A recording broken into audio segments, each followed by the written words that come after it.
A propósito de lo que comentábamos hace unos minutos, en relación a las elecciones parlamentarias, Human Rights Watch ha reclamado la observación internacional en los comicios del próximo 6 de diciembre. El organismo ha resaltado la necesidad de un conteo de votos paralelo que garantice condiciones competitivas electorales justas. Insiste en que las elecciones deben contar con la credibilidad, integridad y respaldo no solo de los venezolanos, sino también de la comunidad internacional. Quiero, cuando son las 6:24 en la costa este de los Estados Unidos, saludar a Javier Elaje, director jurídico de Human Rights Foundation. Un gusto saludarle, gracias por acompañarnos. ¿Cómo lograr esa credibilidad, cómo lograr esa tranquilidad, ese contaje paralelo de votos, por ejemplo, del que estaba hablando Vivanco, para que la comunidad internacional esté tranquila en relación a este proceso electoral que va a realizarse en Venezuela el próximo 6 de diciembre? Buenas tardes. Buenas tardes, Idania. Gracias por la invitación. Para que la comunidad internacional esté tranquila, tendrían que ser las elecciones en Venezuela, tendrían que tener tres características vitales, ¿no? De ser libres, ser justas y estar basadas en el sufragio universal y secreto. Esos tres elementos no forman parte del sistema electoral venezolano desde hace más de 10 años ya.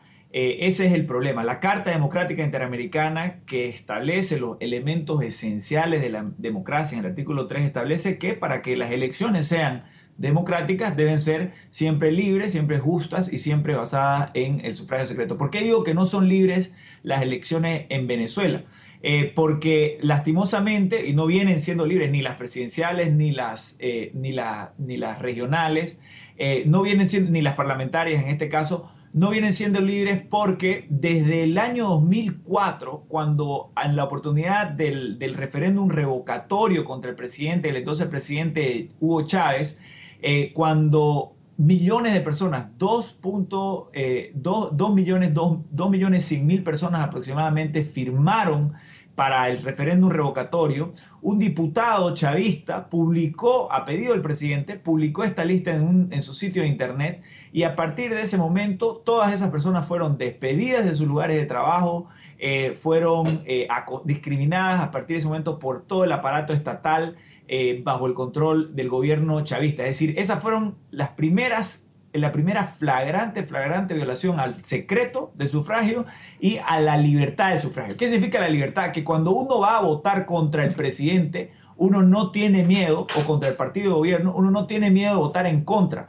¿Por qué? Porque sabe que no va a haber represalias. En una democracia, en Colombia, en Argentina, en Brasil, se puede ir a votar contra el gobierno de turno sin miedo a represalias.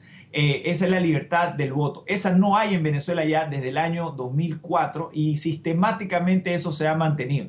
Y la justicia del proceso electoral tiene que ver con que haya un mínimo de equilibrio entre las fuerzas que contienden por el poder. En cualquier democracia siempre el que está en el gobierno tiene un aspecto positivo y un aspecto negativo. Un aspecto positivo es que puede hacer campaña desde el gobierno y por lo general se utilizan algunos recursos del gobierno para hacer esa campaña. Incluso lo vemos en Estados Unidos, el presidente Obama va a hacer campaña ahora que va a haber otro candidato demócrata, va a salir y va a ir, por lo menos va a gastar un poco de su tiempo y su capital político en hacer campaña. Pero eso se compensa con el hecho de que el partido de gobierno se desgasta en el hecho de que tiene políticas malas, lo están criticando todo el tiempo, etcétera, etcétera. Entonces eso hace que ese nivel de aprovechamiento de parte de quien está en el gobierno sea permitido. Pero cuando un gobierno es abiertamente autoritario y está sistemáticamente hostigando, acosando, persiguiendo judicialmente a los miembros principales de las fuerzas opositoras, como es el caso de Venezuela, entonces no se puede hablar de ninguna manera de que ese sea un proceso electoral justo. Entonces, lastimosamente, no hay, la comunidad internacional solamente estando muy desinformada, y lastimosamente sí hay mucha gente en la comunidad internacional que está muy desinformada, puede creer que hay alguna posibilidad de unas elecciones libres, justas y secretas en Venezuela. Ahora, eso no significa que estas cosas no se tengan que denunciar. Sí hay que denunciarlas. El mundo democrático, el mundo libre, ya sean tanto los latinoamericanos que tienen la suerte de vivir en la democracia como los europeos, los norteamericanos, deben estar con los demócratas venezolanos que están aprovechando los pocos espacios que les deja este gobierno autoritario.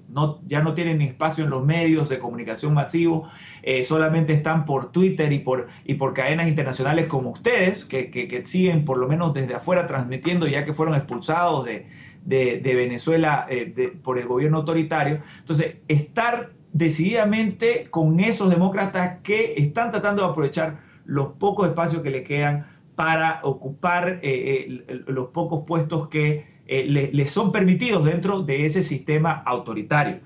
Cabe señalar que hay elecciones en todos los países, incluso en las dictaduras más feroces como la dictadura de Corea del Norte, por ejemplo. Hay elecciones en Corea del Norte. La gente cree que es dictadura porque no hay elecciones. No. El motivo por el que esas elecciones son de un país dictatorial es porque no son ni libres, ni justas, ni secretas, ni tienen ninguna de esas características básicas que tiene tener cualquier proceso electoral. En Venezuela no hay esperanza de que eso ocurra. Pues Javier, gracias por acompañarnos. Creo que además hiciste un análisis absoluto y de continuo. Te agradezco mucho estos minutos con nosotros. Javier Elaje, director jurídico de Human Rights Foundation, con quien solemos analizar estos temas que tienen que ver con la democracia y que tienen un contexto político. Buena tarde para ti.